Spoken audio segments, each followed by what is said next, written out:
The member from Newmarket, Aurora. My question is to the Premier. Speaker, it took 5 years for Metrolinx to deliver a funding proposal for its transit plan. And the best that they could do is to come up with a proposal to add $2 billion in taxes onto the backs of Ontario taxpayers. From Eglinton and Lawrence, come to order, please. Reject that proposal. Ontario families and businesses reject that proposal. Even the New Democrats reject that proposal. The Premier tells us she wants to have a conversation about adding $2 billion of taxes to Ontario family and businesses. Here is our proposal.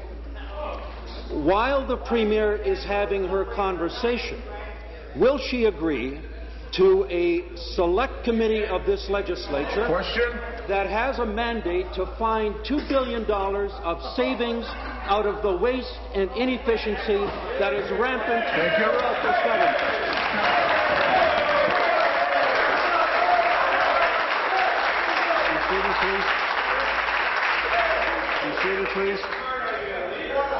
Be seated, please. And come to order.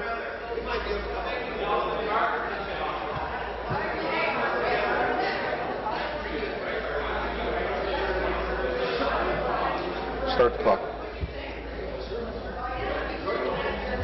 Premier. Transportation and infrastructure. Thank you. Thanks very much, Mr. Speaker. It's an interesting question that's being asked from a member who, I could go through numerous decisions of the party opposite in power, Mr. Speaker, but the $7 billion loss on the fire sale of the 407, the $8 billion in stranded debt. There's $15 billion that just comes to me like that, Mr. Speaker. You guys majored in wasting money on a scale unprecedented by anybody who ever sat on this side of the House. We need no lessons, Mr. Speaker, from the members opposite on multi-billion-dollar disasters. We can't hold a candle to them if we tried, Mr. Speaker. But their record on transit, Mr. Speaker, and their neglect of it is legendary across North America, Mr. Speaker.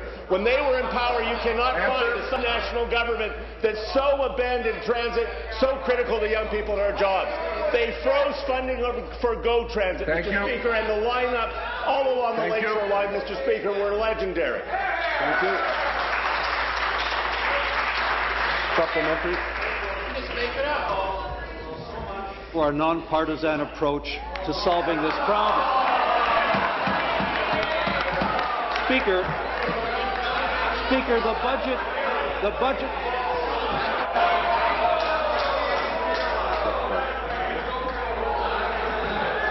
Order, please. Order, please.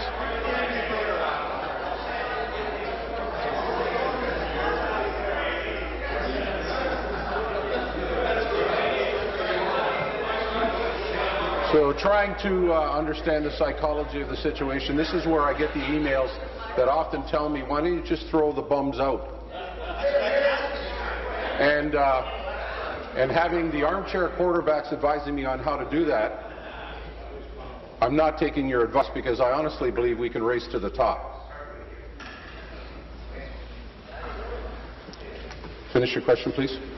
Speaker, I find the government's reaction to that comment very passing strange. It's the Premier who made that suggestion that we should be approaching this on a nonpartisan basis.